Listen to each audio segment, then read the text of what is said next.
Hey, what's going on YouTube? This is Jonathan here with another deck profile for the Prank Kids of the new Salad format.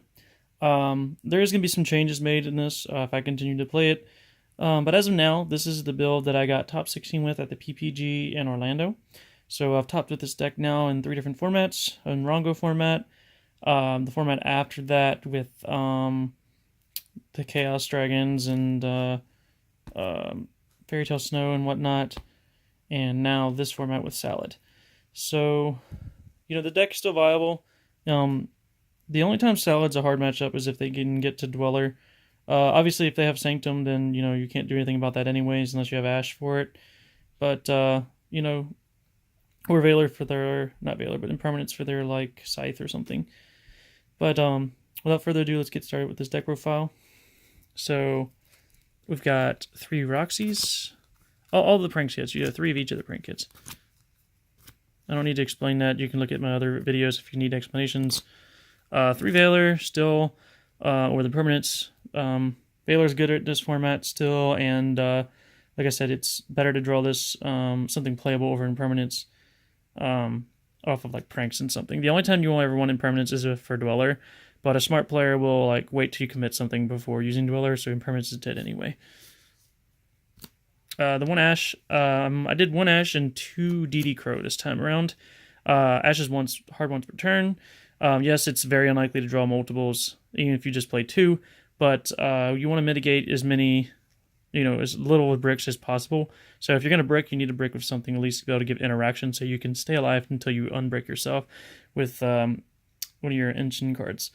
So also DD Crow is very good this format. It hits stuff in Striker. It hits the problem cards in Salad, which is actually, it's better to have a DD Crow, I believe, in Salad than Ash, because as soon as they send Spinny, you banish it, then they don't have it for the following turn, or the turn after that, or they have to send it again with their Gazelle the following turn. And if they already have Spinny, then they send their trap. Then you don't just banish a trap. What you want to do is make sure they don't get to their it also depends on your hand. If you can't play through one trap, then you want to banish a trap with this. But you want to make sure they can't get to Dweller, and that's what I did. I made sure my opponent couldn't get to Dweller when I just had the DD Crow, and that's how you beat them usually.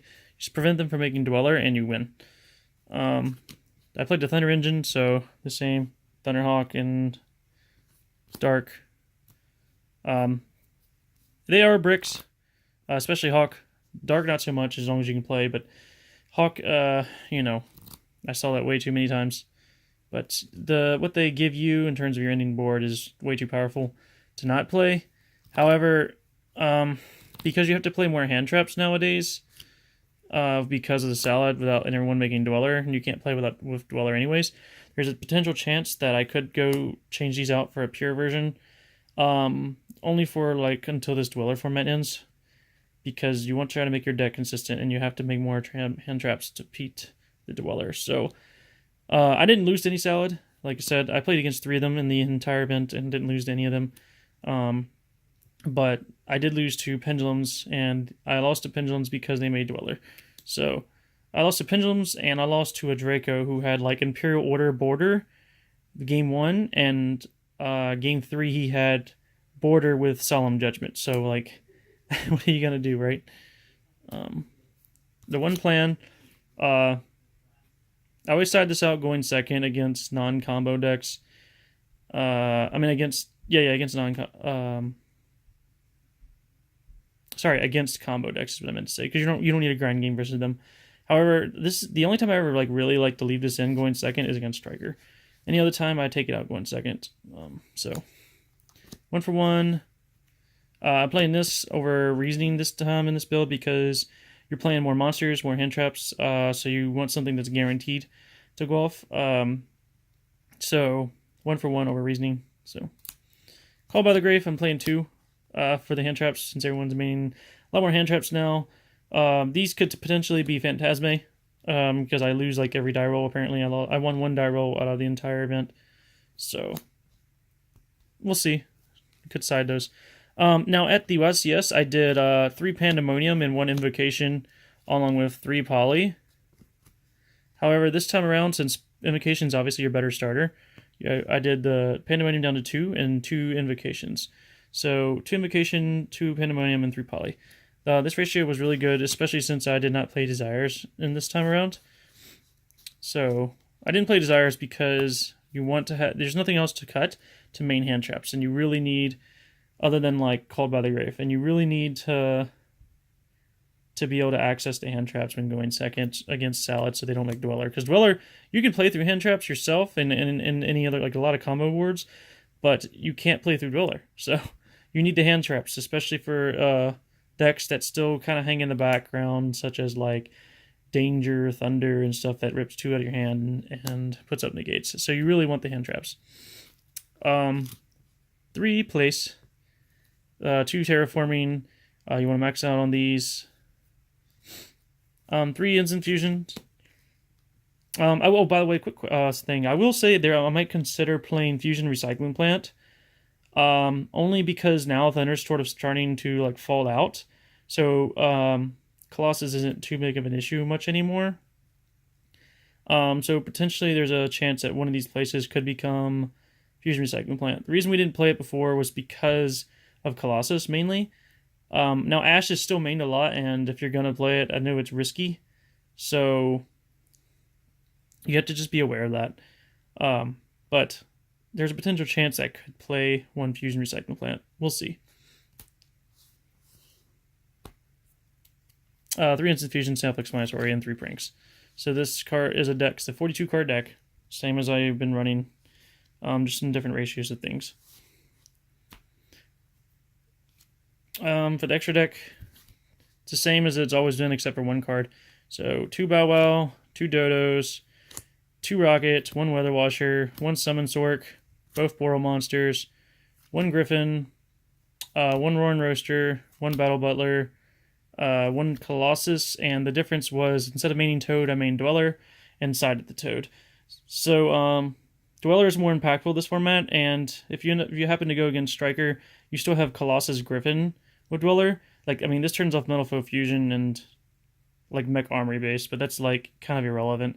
It turns off Ray too, but when like you want to attack into like their Striker monster, I guess. But I don't know, like usually you're making like Boar or Boar Sword along with your board the following turn and just winning, where they can't break Griffin Colossus and you win with like I don't know, like they're not going to usually win through that. And you already have a good matchup against Striker anyways. So I mean, you go with Striker, you side this out, put Toad in, not a big deal. But this is better for against the rest of the format. So like you can keep Toad if you want, but I was just trying out Dweller. It's fine. Personal player preference, I guess. Toad, like I said, I'd side it. The 3rd Call by the Grave. 2 Twins. Back row decks. FPG Snap MDC Outdoorgeist, maybe Guru. You still need it for all those decks. Striker, it's still good against. It's okay versus Salad. You just have to find out what you really want to take out for it when you go to side. You always like side in 3 Pankratops, so you also have that option. Pankratops is insane, going second versus like almost anything. So Phantasme, I do have 3, but I didn't have room to play 3, so we're doing like 2 right now of the Phantasme, 2 of the Kaiju, 1 at the 3rd. Well, it's not the 3rd Ash; it's the 2nd Ash.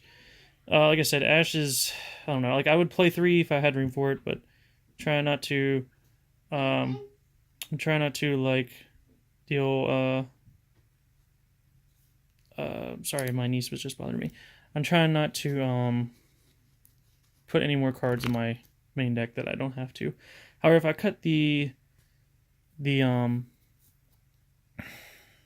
Thunder Engine, I'm either going to add in more hand traps or Desires. So we'll see. There can only be one, or there can be only one. This card was okay. I didn't notice. I saw it twice the entire tournament. One time I saw it, I could never get to play, so you know I got beat down by 2000 Master Cerberus from Pendulum. But you know it's definitely good in theory. It stops Salad in their tracks as long as you don't like mess up your own plays, because you have to play really carefully when you're under this yourself. But other than that, you know, that's the deck profile. My matchups were let's see, I played Cubics round 1. Then I played Salad, Pendulums, Salad, Draco. Let's see, Salad again, Danger Orchist, and Pendulum again. So, and like I said, my losses were Pendulum and the Draco player who had, like, you know, order, border, and all that stuff all the time. So that is the deck profile. Hope you guys like it. Like I said, Salad is not unbeatable with pranks. I don't know why people think it is. Like I said, I lost every die roll versus them. I said, just prevent them from getting a Dweller, and your engine can, like, beat theirs once you get going after that. So, that's it. Thank you for watching, and have a nice day.